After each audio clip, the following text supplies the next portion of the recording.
Hi all. ഇന്ന് ഞാൻ എൻ്റെ ഐബ്രോസ് എങ്ങനെയാണ് ഞാൻ ഷേപ്പ് ചെയ്യുന്നതെന്നുള്ളതിനെ കുറിച്ചുള്ള ഒരു വീഡിയോ ആയിട്ടാണ് ഞാൻ വന്നിരിക്കുന്നത്. സൗണ്ടില്ല എന്ന് പറഞ്ഞുകൊണ്ട് ഞാനൊരു മൈക്ക് വാങ്ങിച്ചിട്ടുണ്ട്. അതിൻ്റെ ക്ലാരിറ്റി എത്രത്തോളം ഉണ്ടെന്ന് നിങ്ങളൊന്ന് കമൻറ്റ് ചെയ്യണം. എനിക്കറിയില്ല, എനിക്ക് ആദ്യമായിട്ടാണ് ഞാൻ ഉപയോഗിക്കുന്നത്. പിന്നെ അപ്പോൾ ആദ്യം തന്നെ ഞാൻ ഐബ്രോസ് ഒന്ന് ഡാർക്കൻ ചെയ്യും. ഡാർക്കൻ ചെയ്തിട്ടാണ് ഞാൻ ട്വീസർ ഉപയോഗിച്ചത്. ട്വീസർ എന്ന് പറഞ്ഞാൽ പണ്ട് കാലത്തൊക്കെ നമ്മൾ പ്ലക്കർ എന്ന് പറഞ്ഞിട്ടുള്ളതാണ്. അത് വെച്ചാണ് ഞാൻ ആദ്യം നിൽക്കുന്ന വലിയ ഹെയർസൊക്കെ എടുക്കുന്നത്. അപ്പോൾ എടുക്കുന്ന രീതിയും ഞാൻ കാണിച്ചു തരാം. ഇതാണ് ട്വീസർ, ഇല്ലെങ്കിൽ പണ്ടൊക്കെ നമ്മൾ പറയുന്ന പ്ലക്കർ. ഇതിൻ്റെ ഒരു സൈഡ് കണ്ടോ, ചരിഞ്ഞാണ് ഇരിക്കുന്നത്. ഒരു സൈഡ് നീളം കൂടുതലും ഒരു സൈഡ് നീളം കുറവുമാണ്. ഇനി വേണ്ടിയത് ഇതേപോലെ ഒരു സിസേഴ്സ്. ഇത് ഐബ്രോ സിസേഴ്സ് ആണ്. അതായത് ഇങ്ങനെ ഒരു കേർവ് കാണും. അത് നമ്മുടെ ഈ പുരുക്കത്തിൻ്റെ ഈ അറ്റം കട്ട് ചെയ്യാൻ വേണ്ടിയിട്ടുള്ളതാണ് ഈ സിസേഴ്സ്. അപ്പോൾ ആദ്യം തന്നെ ഇതേപോലെ ഒരു ഐബ്രോ പാലറ്റ് എടുത്തിട്ട്, ഞാൻ നേരത്തെ പല വീഡിയോസിലും പറഞ്ഞിട്ടുള്ളതുപോലെ ഐബ്രോസ് ഒന്ന് ഡാർക്കൻ ചെയ്യണം. അപ്പം നമുക്ക് കറക്റ്റ് ഷേപ്പ് കിട്ടും. ആ ഷേപ്പ് കഴിഞ്ഞിട്ട് അപ്പോൾ എക്സ്ട്രാസ് അങ്ങ് എടുത്ത് കളഞ്ഞാൽ മതി. അതായിരിക്കും ഏറ്റവും ഈസി ആയിട്ടുള്ള വേ.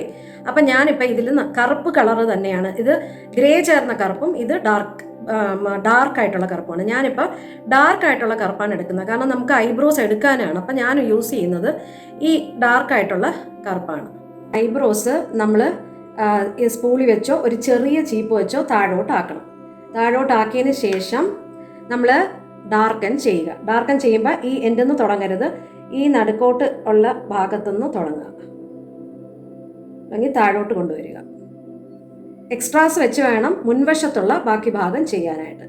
ഇനി താഴെയും അതേപോലെ തന്നെ താഴെയും ഒരു കറക്റ്റ് ഷേപ്പ് കൊടുക്കുക.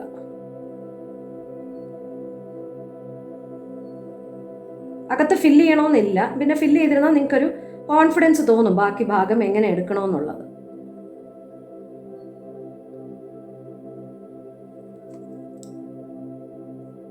എന്നിട്ട് പതുക്കെ സ്പൂളി കൊണ്ട് മേളിലോട്ടാക്കിയിട്ട് ഒന്ന് ഡാർക്കൻ ചെയ്യുക. ഇനി നിങ്ങൾക്ക് മനസ്സിലാവും എത്ര എക്സ്ട്രാസ് ആണ് എനിക്കുള്ളത്. എനിക്ക് നിറച്ച് എക്സ്ട്രാസ് നിൽപ്പുണ്ട്. ഈ എക്സ്ട്രാസ് എങ്ങനെയാണ് ഞാൻ എടുക്കുന്നതെന്ന് കാണിച്ചു തരാം. ഇത് ഞാൻ ആ ട്വീസർ വെച്ചാണ് എടുക്കുന്നത്. ട്വീസർ എന്ന് വെച്ചാൽ പ്ലക്കർ, ഞാൻ നേരത്തെ പറഞ്ഞ പോലെ അത് വെച്ചാണ് എടുക്കുന്നത്.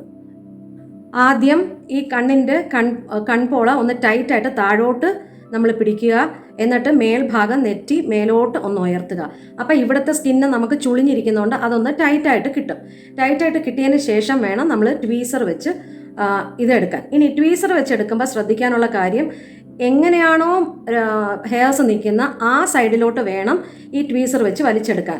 ഇനി വലിച്ചെടുക്കുമ്പോഴും ശ്രദ്ധിക്കാനുള്ള, തുമ്പൊന്ന് വലിച്ചെടുക്കരുത്, ഉള്ളിലോട്ട് കയറ്റി റൂട്ട്സ് ഒന്ന് വേണം വലിച്ചെടുക്കാൻ. ഇല്ലെങ്കിൽ ഇത് ഈ ഹെയർസ് മുറിഞ്ഞു പോവുകയും ഇൻഗ്രോൺ ആയിട്ട് ഹെയർ ഉണ്ടാവുകയും ചെയ്യും. അപ്പോൾ ഇവിടെ പിമ്പിൾസ് പോലുള്ള കുരുക്കൾ വരും. അത് ശ്രദ്ധിച്ചോളണം. ഈ ട്വീസർ നല്ല ട്വീസർ നോക്കി നിങ്ങൾ വാങ്ങുക. ചില ട്വീസേഴ്സിൽ ഹെയർ അകത്ത് കയറില്ല. ആ ഹെയർ അകത്ത് കയറാത്തടത്തോളം നമ്മുടെ ഹെയർ വലിച്ചെടുക്കുമ്പോൾ നമുക്ക് കൂടുതൽ വേദനയും അത് മുറിഞ്ഞു വരികയും ചെയ്യും. അപ്പോൾ അതെപ്പോഴും നിങ്ങൾ ശ്രദ്ധിക്കണം. ഇതിപ്പോൾ ഞാൻ ഒരെണ്ണം ഇങ്ങനെ ഇപ്പം എനിക്കിവിടെ ഒരു ഗ്രേ ഹെയർ ഉണ്ട്. ഈ ഗ്രേ ഹെയർ ഞാൻ എങ്ങനെയാണ് എടുക്കുന്നതെന്ന് കാണിച്ചു തരാം. ഞാൻ തുമ്പെന്നല്ല, ഞാൻ റൂട്ട്സ് എന്നാണ് പിടിക്കുന്നത്. കണ്ടോ, റൂട്ട്സ് എന്ന് പിടിക്കുമ്പോൾ അത് നന്നായിട്ട് ഉള്ളുന്നേ ഇളകി വരും, വേദനിക്കത്തുമില്ല. അതേപോലെ ഈ ഔട്ടർ സൈഡിൽ നിൽക്കുന്ന എല്ലാ ഹെയറും നമ്മൾ എടുക്കുക. പിന്നെ ബാക്കി തീരെ കുഞ്ഞു വരണമെങ്കിൽ നമുക്ക് ഫേസ് ഷേവർ ഉണ്ടല്ലോ, അത് വെച്ച് പതുക്കെ നമുക്ക് ഷേപ്പ് കൊടുക്കാനും പറ്റും. പിന്നെ ഞാൻ ഇത് ഓരോന്നായിട്ട് എടുത്ത് കാണിച്ചു തരാം. ഏത് ഭാഗത്താണോ ഹെയർസ് നിൽക്കുന്ന ആ ഭാഗത്തോട്ട് തന്നെയാണ് വലിച്ചെടുക്കാനുള്ളത്.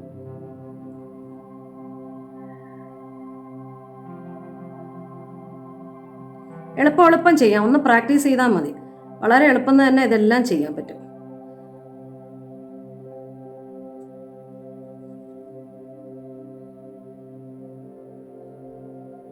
ഈ ഭാഗം വരുമ്പോൾ ഇങ്ങോട്ട് ടൈറ്റിന് പിടിക്കുക, കാരണം ഇതിങ്ങനെ പിടിക്കുമ്പോഴത്തേക്ക് ടൈറ്റ് ആവത്തില്ല. അപ്പോൾ കുറച്ചൊന്ന് പ്രസ് ചെയ്തിട്ട് ഇങ്ങോട്ട് പിടിച്ചിട്ട് വേണം ഇവിടെ നിൽക്കുന്ന ഹെയർസ് എല്ലാം എടുക്കാനായിട്ട്.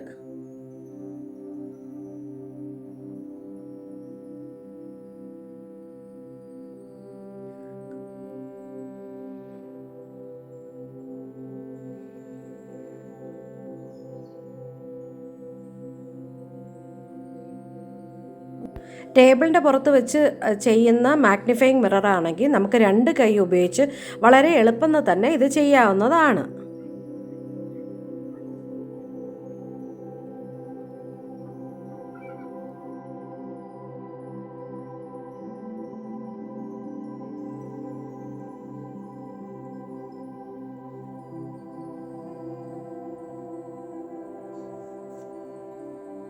ഇനി ഇത് കൊണ്ടൊന്ന് പതുക്കെ ഈ ഫ്രണ്ട് സൈഡ് ഒന്ന് ചീവിട്ട് എക്സ്ട്രാസ് എന്തെങ്കിലും ഇതിന് മേളിലോട്ട് വരണമെങ്കിൽ നമ്മളങ്ങ് കട്ട് ചെയ്യണം. എപ്പോഴും ഈ സ്ലാൻഡിങ്, അതായത് ഈ വളഞ്ഞിരിക്കുന്ന ഭാഗം ഇങ്ങനെ ഈ പുറത്തോട്ട് വരത്തക്ക രീതിയിൽ വേണം നമ്മൾ പിടിക്കാനായിട്ട്.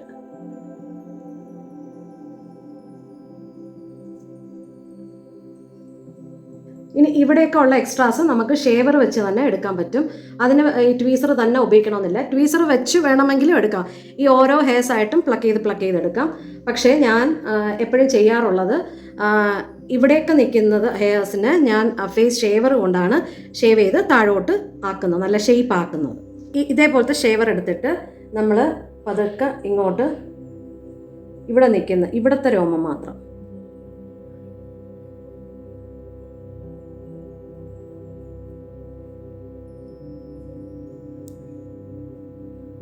ആ ഷേവറിന് മൂർച്ചയില്ലാത്ത കാരണം ഞാൻ വേറൊരു ഷേവർ മാറ്റിയെടുത്തിട്ട് ഞാൻ ഇവിടുത്തെ ഹെയർസ് എല്ലാം റിമൂവ് ചെയ്ത്.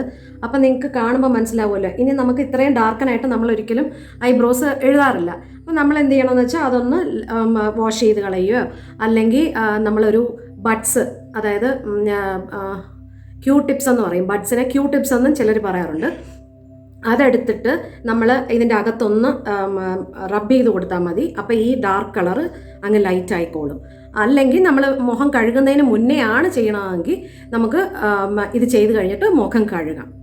അപ്പോൾ ഈ ഒരു വശം നിങ്ങൾ ശ്രദ്ധിച്ച് കാണും. ഇപ്പം ഒരു കറക്റ്റ് ഷേപ്പ് കിട്ടി. ഞാൻ ഇത് തന്നെയാണ് ഇപ്പോൾ ഏകദേശം ഒരു 1-1.5 വർഷത്തോളം ഞാൻ ഇതുപോലെയാണ് ഷേപ്പ് ചെയ്യുന്നത്. ഞാൻ ബ്യൂട്ടി പാർലറിൽ പോകുന്നില്ല. കാരണം അവർ ചെയ്യുന്ന ത്രെഡിങ് എളുപ്പമാണ്, നല്ല ഷേപ്പും കൊടുക്കും. പക്ഷേ നമ്മുടെ സ്കിന്നൊക്കെ ഒരു ഏജ് ആകുമ്പോഴത്തേക്ക് സാഗ് ചെയ്യാനും ലൂസാണ് സ്കിന്ന്. അപ്പോൾ അത് അവർ ത്രെഡിങ് ചെയ്യുമ്പോൾ ഭയങ്കരമായിട്ടുള്ള പെയിൻ ഉണ്ടാകുന്നു എനിക്ക്. അതുകൊണ്ട് ഞാനതിപ്പോൾ ചെയ്യാറില്ല. 1.5 വർഷമായിട്ട് ഞാനിപ്പോൾ എൻ്റെ സ്വന്തം ഇഷ്ടത്തിന് ഞാനിങ്ങനെയാണ് ഷേപ്പ് ചെയ്യുന്നത്. അപ്പോൾ ഈ വശവും കൂടെ ഇനി ഷേപ്പ് ചെയ്തിട്ട് ഞാൻ കാണിച്ചു തരാം. ഇപ്പം നിങ്ങൾക്ക് ശ്രദ്ധിച്ചാൽ മനസ്സിലാകും, 2 പുരികവും ഞാൻ ഷേപ്പ് ചെയ്ത് പ്ലക്കർ വെച്ച് എടുത്തതിന് ശേഷം ഷേവർ ഉപയോഗിച്ച് എക്സ്ട്രാസ് ഇവിടെ നിന്ന് എടുത്തതിന് ശേഷം സിസേഴ്സ് കൊണ്ട് ട്രിമ്മും ചെയ്തു. ഈ രീതിയിലാണ് ഞാൻ എടുക്കാറുള്ളത്. അപ്പോൾ നിങ്ങൾ ഇതുപോലെ ഒന്ന് ട്രൈ ചെയ്ത് നോക്കുക. ഇത് എളുപ്പമാണ്. നിങ്ങൾക്ക് വീട്ടിൽ ഇരിക്കുമ്പോൾ തന്നെ ഇത് നിങ്ങൾക്ക് ചെയ്യാൻ പറ്റും. ഒരു മാഗ്നിഫൈയിങ് മിററും ഈ ട്വീസറും ഒരു സ്പൂളി ഉണ്ടെങ്കിൽ പിന്നെ ഐബ്രോ പാലറ്റോ അല്ലെങ്കിൽ ഐബ്രോ പെൻസിലായാലും മതി. നിങ്ങൾ കറക്റ്റ് ഒരു ഷേപ്പ് കൊടുത്തതിന് ശേഷം എടുക്കുക. അപ്പം നമുക്കൊരു ഉറപ്പ് വരും നമ്മൾ എങ്ങനെയാണ് ഷേപ്പ് ചെയ്യാനുള്ളതെന്ന്. ഈ വീഡിയോ എല്ലാവർക്കും ഇഷ്ടമായിട്ടുണ്ടെങ്കിൽ ഷെയറും സബ്സ്ക്രൈബും ലൈക്ക് ചെയ്യുക. കമൻസ് തീർച്ചയായിട്ടും എഴുതണം. അപ്പം എനിക്ക് മനസ്സിലാവും നിങ്ങൾക്കെല്ലാം ഈ ചെയ്യുന്ന രീതി മനസ്സിലായിട്ടുണ്ടോ എന്ന്. അപ്പോൾ love you all. See you in another video. Bye. Thank U.